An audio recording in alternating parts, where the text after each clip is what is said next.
कुरुक्षेत्र की रणभूमि में उस दिन कुछ ऐसा हुआ जिसने इतिहास ही नहीं दिलों को भी झकझोर दिया। एक 16 साल का योद्धा 7 महारथियों के बीच घिरा हुआ था और दूर खड़े सब कुछ जानते हुए भी श्री कृष्ण शांत थे। आखिर क्यों? क्या यह सिर्फ युद्ध था या युद्ध से पहले लिखा हुआ एक रहस्यमयी अंत? ये सब जानने के लिए हमारे वीडियो को पूरा जरूर देखें कि आखिर श्री कृष्ण ने अभिमन्यु को क्यों नहीं बचाया। कुरुक्षेत्र का वो 13वां दिन, जब सूरज की किरणें भी खून से लाल हो चुकी थी और हवा में मौत की सिसकियां गूंज रही थी। चक्रव्यूह का वो भयानक जाल जो द्रोणाचार्य ने बुना था, जैसे किसी विशाल सर्प की कुंडली की तरह फैला हुआ था। बीच में फंसा था एक 16 साल का बालक अभिमन्यु, अकेला, थका हुआ, लेकिन आंखों में वही ज्वाला जो उसके पिता अर्जुन की थी। 7 महारथियों द्रोण, कर्ण, कृपाचार्य, अश्वत्थामा, दुर्योधन, शल्य और जयद्रथ चारों तरफ से घेर कर उस पर टूट पड़े। नियम टूटे, छल हुआ, हथियारों की बौछार हुई। अभिमन्यु ने अंत तक लड़ाई लड़ी, लेकिन अंत में वो गिर पड़ा। उसकी मृत्यु की खबर जैसे आग की लपट की तरह पूरे युद्ध क्षेत्र में फैल गई और वहां दूर से सब देख रहे थे भगवान श्री कृष्ण। वही कृष्ण जो अर्जुन के सारथी थे, जो गीता का उपदेश दे चुके थे, जो बार बार चमत्कार दिखा चुके थे। वो चाहते तो एक पल में अभिमन्यु को बचा सकते थे, एक इशारे से चक्रव्यूह को तोड़ सकते थे या स्वयं बीच में कूदकर उस बालक को अपनी बाहों में उठा लेते।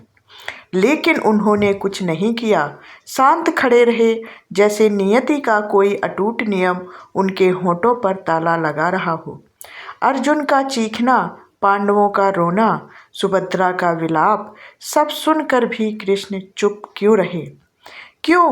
क्या कोई मजबूरी थी या कोई ऐसी बड़ी योजना जो आंखों से ओझल थी?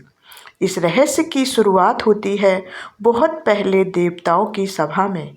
जब अधर्म की आग पृथ्वी पर फैल चुकी थी, तब सभी देवताओं ने भगवान विष्णु से प्रार्थना की, अवतार लीजिए, इस अंधकार को मिटाइए। विष्णु ने कहा, ठीक है, लेकिन हर देवता को अपना अंश भेजना होगा। इंद्र, वरुण, अग्नि सब तैयार हो गए, लेकिन जब चंद्रदेव की बारी आई तो उनका चेहरा बदल गया। उनका इकलौता पुत्र वर्चस, जिसे वो इतना प्यार करते थे कि रात दिन उसके साथ रहते थे, उसे पृथ्वी पर भेजने का नाम सुनते ही उनकी आंखें नम हो गईं। उन्होंने विरोध किया, मेरा पुत्र इतने दूर इतने कष्टों में कैसे जाएगा? लेकिन देवताओं ने समझाया, यह धर्म की लड़ाई है, अधर्म का अंत जरूरी है। आखिरकार चंद्रदेव मान गए, लेकिन एक शर्त पर। उनका पुत्र वर्चस पृथ्वी पर सिर्फ 16 साल तक रहेगा, पराक्रम दिखाएगा, वीरता का आलम बुलंद करेगा और फिर वापस चंद्रलोक लौट आएगा। कृष्ण, जो सब कुछ जानते थे, इस वचन से बंधे थे। अभिमन्यु वही वर्चस था, इंद्रदेव का प्रिय पुत्र। उसका समय पूरा हो चुका था। अगर कृष्ण उसे बचाते तो चंद्रदेव का वचन टूटता, देवताओं की योजना भंग होती और शायद पूरा महाभारत युद्ध ही व्यर्थ हो जाता।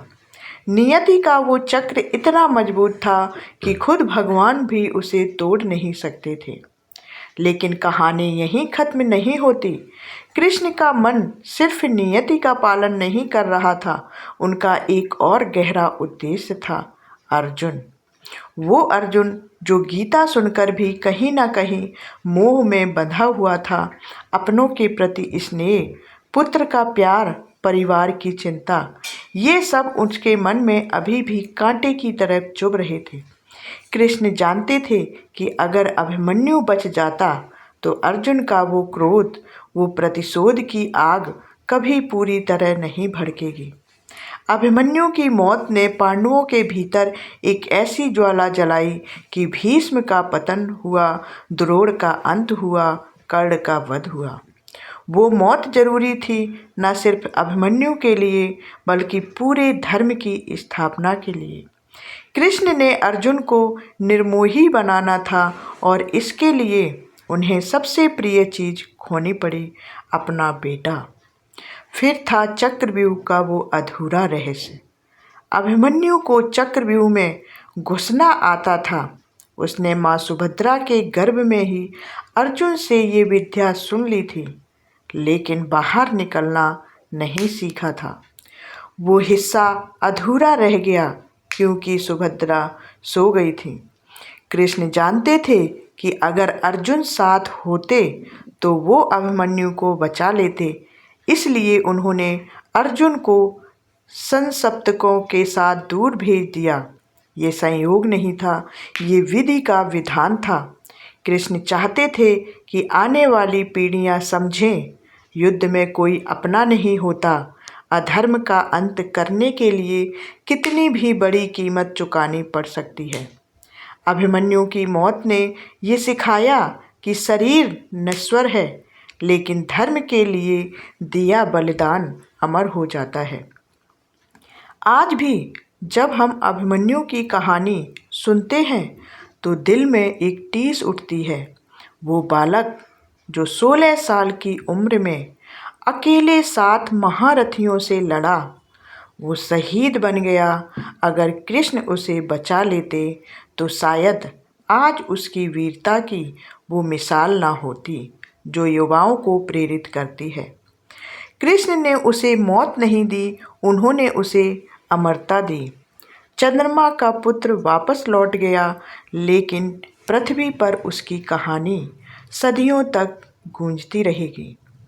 कभी कभी नियति क्रूर लगती है, लेकिन उसके पीछे एक बड़ी योजना छिपी होती है। कृष्ण ने चुप रहकर हमें सिखाया, प्रेम में भी त्याग होता है और त्याग में भी प्रेम होता है।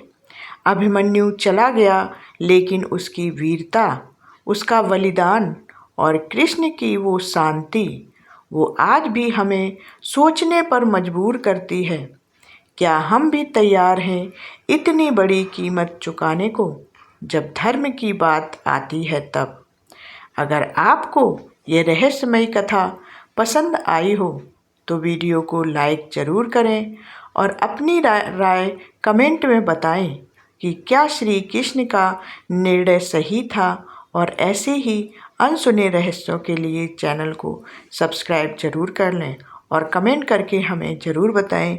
वीडियो को लाइक करें, शेयर करें अपने रिश्तेदारों के साथ और अपने दोस्तों के साथ। धन्यवाद। जय श्री कृष्णा।